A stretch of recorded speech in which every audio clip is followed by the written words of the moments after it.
یقین جانو. وَلَقَدْ کیا ترجمہ کیا؟ حالانکہ، یقین جانو. اصطفیناہ فی الدنیا ہم نے منتخب کیا ابراہیم کو بطور امام اس دنیا میں. کتنا بڑا مقام اس کا. ہم نے اس کو اس دنیا میں امام بنایا اور اپنے مرکز کا معمار اس کو بنایا اور پہلا امام. اور اس کے ماننے والے اس کے مشن سے بھاگ رہے، اس کے مشن سے بھاگ، اس کی عہد سے بھاگ رہے. جو عہد اللہ تعالیٰ سے اس نے کیا اور اللہ تعالیٰ اس عہد سے وہ بھاگ رہے، اس وعدے سے بھاگ رہے. بائبل میں بھی ہے وہ عہد، وہ قرآن میں بھی ہے. اگر ان چیزوں کو ہم جانتے تو آج یہ جو مذہبی تعصبات تھے بیچ میں، یہودی، عیسائی اور مسلمان، یہ سب ختم ہو جاتے تھے. خیر ہم تو تعصب نہیں کرتے، ہم مسلمان اللہ کے فضل و کرم سے ہم تمام انبیاء کرام کو بلا تفریق مانتے. اللہ کے سارے رسولوں پر بلا تفریق ہمارا ایمان. ہم اللہ کی ساری کتاب اور صحیفوں کو مانتے ہے نا. ہم بہت عزت کرتے. اور ہم قرآن مجید میں دیکھیں سارے نبیوں اس کی صفات اوصاف بیان ہوئے. لیکن کاش کی یہودی اور عیسائی بھی اسی طرح کرتے. وَإِنَّهُ فِي الْآخِرَةِ لَمِنَ الصَّالِحِينَ اور بے شک وہ ابراہیم جس طرح دنیا میں امام تھے، اللہ کے چنیدہ پسندیدہ، اسی طرح آخرت میں بھی وہ بہت ہی اچھے اعلیٰ مکان پر ہوں گے، اچھے انسان ہوئیں گے، صالحین. دیکھیں سارے نبی صالح تھے نا، یہ سارے نبی اور رسولوں کی ایک جماعت. لیکن ہم رسولوں کے نام پر، پیغمبروں کے نام پر ایک دوسرے کا خون بہاتے، ایک دوسرے کے بچوں کو یتیم کرتے، ایک دوسرے کی ماؤں کو رلاتے، اور اللہ کی دنیا کو ہم خراب کرتے ہیں، امن کو خراب کرتے ہیں، عدل کو خراب کرتے ہیں. کر رہے نہیں کر رہے؟ آج یہ فلسطین میں جو ہو رہا ہے، اگر اس آیات کو وہ سمجھے، یہودی بھی سمجھے، ہم بھی سمجھے، تو مسئلہ تو ایک دن میں حل ہوئے گا. لیکن عالمی استعمار ہمیں چھوڑے گا، ہمارا نفس ہمیں چھوڑے گا، ہمارے مذہبی تعصبات ہمیں چھوڑیں گے، ہمارا تکبر ہم کو چھوڑے گا، ہمارے ترجیحات مفادات ہم کو چھوڑیں گے.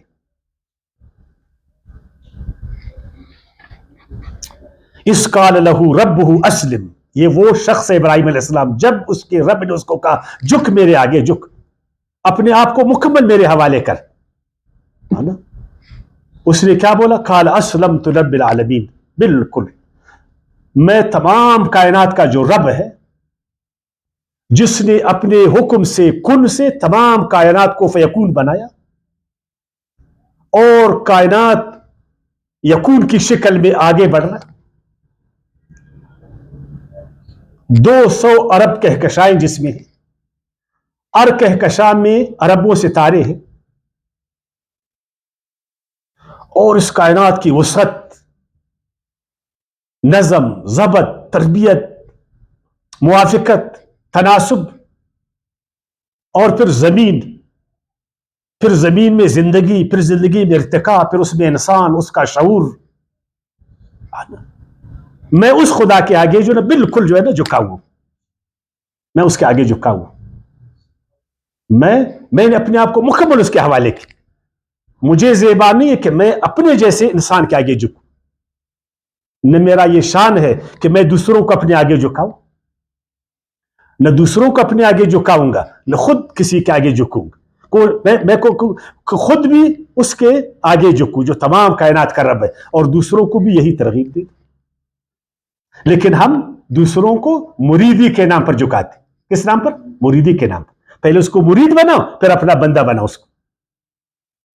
پہلے اس کو اپنے فرقے میں لاؤ، پھر اپنا بندہ اس کو بناؤ.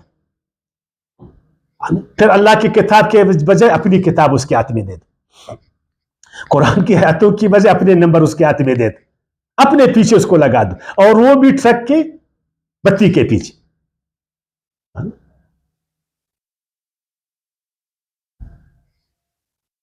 وہ BBC پروگرام کرتا تھا نا، بچہ جمہوریہ ایک لفظ بولتا تھا نا، بچہ جمہور. یہ انہوں نے مذہبی لوگوں نے معاشرت کے ساتھ نا، انہوں نے یہی ہمیں بنایا. دیکھو ابراہیم علیہ السلام وہ اس قدر یعنی بڑے انسان وہ کس کو جھکتا ہے؟ اللہ کو جھکتا ہے، اور کامل طور پر جھکتا ہے، اور ہم نہیں جھکتے، ہم اسے بھاگتے ہیں، شرماتے ہیں، اعراض کرتے اور دوسروں کو بھی اپنی طرف جھکاتے۔ وَوَصَّىٰ بِهَا إِبْرَاهِيمُ بَنِيهِ، اور وصیت کی اسی بات کا اپنے بیٹوں کو، وہ یعقوب اور یعقوب نے بھی کہا، اے میرے بیٹوں صرف اللہ کو جھکو، بس اپنے آپ کو مکمل اللہ کے حوالے کرو جو رب العالمین ہے، اپنے دل میں اللہ کی عظمت، خوف اور محبت کو پیدا کرو، اس دل میں اس دماغ پر اللہ کو جگہ دو، مکمل اس کے آگے جھک، اسی سے خوف کہو، اسی کی عظمت بیان کرو، ہر جگہ لبیک اللہم لک لبیک۔ تو ہم اپنے بچوں کو کیا بناتے؟ فرقہ باز بناتے۔ معذرت کے ساتھ جب ہمارے بچے پیدا ہوتے، بجائے اس کا کہ ہم اس کو مسلمان بنائے، کوئی اس کو شیعہ بنا رہا ہے، سنیوں کے خلاف اس کو پمپ کر رہا ہے نا، معذرت کے ساتھ کوئی اس کو سنی بنا رہا ہے، شیعوں کے خلاف اس کو پمپ کر رہا ہے، کوئی اس کو بریلوی بنا رہا ہے کہ بھائی تمہارا دنیا بڑا دشمن دیوبندی ہے، کوئی اس کو دیوبندی بنا رہا ہے تمہارا سب سے بڑا دشمن بریلوی ہے، کوئی اس کو وہابی بنا رہا ہے، کوئی اس کو پتہ نہیں کیا بنا رہا ہے، کیا بنا رہا ہے، کیا بنا رہا ہے۔ اب تو ہم نام اتنے نام ہے شاید گھنٹے اس پر لگ جائے۔ خدا کے بندے اپنے بچوں کو مسلمان بناؤ، بس تم کون؟ میں مسلم ہوں۔ دیکھیں دو، ایک مسلم ایک غیر مسلم، یا تو مومن ہے یا تو کافر ہے، یا تو مومن ہے یا کافر ہے، یا مسلم ہے یا غیر مسلم ہے۔ تو جناب یعقوب علیہ السلام جو بنی اسرائیل یعنی بنی اسرائیل اسی کی طرف منسوب ہے۔ یعقوب علیہ السلام اس کو کہا کہ اپنے آپ کو مسلمان بولو، یا اپنے آپ کو یہودی بولتے۔ ابراہیم علیہ السلام مسلمان بنو، یا اپنے آپ کو یہودی بولتے۔ عیسیٰ علیہ السلام اپنے آپ کو مسلمان بولو، اپنے آپ کو عیسائی بولتے۔ جناب محمد صلی اللہ علیہ وسلم اپنے آپ کو مسلمان بولو، ہم اپنے آپ کو سنی اور شیعہ بولتے۔ صحابہ کرام شیعہ تھے، سنی تھے، دیوبندی تھے، بریلوی تھے، اہل حدیث تھے، وہابی تھے، کیا تھے؟ مسلمان تھے، آپس میں مہربان تھے، دشمن پر جو ہے نا فولاد کی طرح سخت تھے، ایک دوسرے کے اشارے والے تھے۔ کیا یہ ہمیں ایسا نہیں بنا سکتے؟ یا بنیہ، اے میرے بیٹو، ان اللہ اصطفیٰ، بے شک اللہ نے چن لیا، لکم تمہارے لیے الدین کو، یاد رکھنا اللہ نے ہمارے لیے کس کو پسند کیا؟ الدین۔ اس دین کو آخری بار اللہ تعالیٰ نے کس کتاب میں ظاہر فرمایا؟ قرآن مجید میں، قرآن مجید میں اس کو بیان فرمایا۔ اب یہ قرآن الدین کے بارے میں بتاتے، اس میں الدین کی تعلیمات، اے میرے بچوں اللہ نے پسند کیا تمہارے لیے الدین کو، اور ہمارے علماء نے ہمارے لیے کیا پسند کیا؟ المذہب کو۔ المذہب کو، مذہب شیعہ، مذہب سنی، مذہب فلان، مذہب فلان، مذہب یہودی، مذہب عیسائی، پھر عیسائیوں میں، پھر یہودیوں میں، اور اللہ نے کیا پسند کیا؟ دین کو۔ وَرَضِيتُ لَكُمُ الْإِسْلَامَ دِينًا۔ کاش کہ ہمارے علماء کرام، ہمارے بزرگان دین انتہائی ادب احترام کے ساتھ سب ہمیں یہی نصیحت کرتے تھے کہ دین کو پکڑو، جو قرآن میں ہے، جو قرآن میں ہے اس کو پکڑو، مضبوطی کے ساتھ پکڑو، تاکہ تم ایک ہو جاؤ، تاکہ تمہاری طاقت ایک ہو جائے، تاکہ تم ایک مٹھی بنو۔ اگر آج 5 ارب مذہبی، 5 میں نہیں کہتا ہوں 4.5، یعنی 2 ارب 20 کروڑ عیسائی، 2 ارب مسلمان اور کروڑ یہودی، یہ سب اب الدین کو جو ہے نا مضبوطی کے ساتھ پکڑتے، یہ یہودی عیسائی نہیں بنتے۔ تو آج 4.5 ارب انسان، آج اللہ کا دین غالب ہو چکا تھا پوری دنیا میں۔ یہ جو استعمار ہے، یہ جو عالمی خونخوار درندے ہیں جنہوں نے اللہ کی زمین کو اللہ کے لوگوں پر تنگ کیا ہے، ادھر آج اللہ کا دین ہوتا، سب اللہ کے بندے اور ان کی بندگی میں لگتے، کتنی اچھی بات ہوتی۔ فلا تموتن، اے میرے بیٹو ہرگز تم مت مرو، ہرگز نہ مرو، الا وانتم مسلمون، لیکن اسلام کی حالت میں. کوئی تم کو فرقہ باز نہیں بنائے. خیال کرو میرے بچوں، کوئی تم کو یہودی نہیں بنائے، کوئی تم کو عیسائی نہیں بنائے، کوئی تم کو شیعہ سنی نہیں بنائے، کوئی تم کو دیوبندی اور بریلوی نہیں بنائے. خیال کرو میرے بچوں، مسلمان بنو. جو تم سے پوچھے کون، بولو میں مسلمان ہوں. مسلمان کا مطلب ہے میں نے اپنے آپ کو مکمل اللہ کے حوالے کیا ہوں. میں اپنے پورے دل سے، تمام دماغ سے اپنا جو اللہ ہے، رب ہے، خالق، اسی کے آگے میں جھکا. اور میرے ہاتھ میں اسی کی کتاب، اسی کے نبی و رسولوں کا میں پیروکار. اور آخری بار جناب محمد صلی اللہ علیہ وسلم. بس آج اتنا ہی ہم پڑھ سکے. آیات 132 تک 2 آیاتیں رہ گئی، انشاءاللہ کوشش کریں گے کل کے درس میں ان کو میں مکمل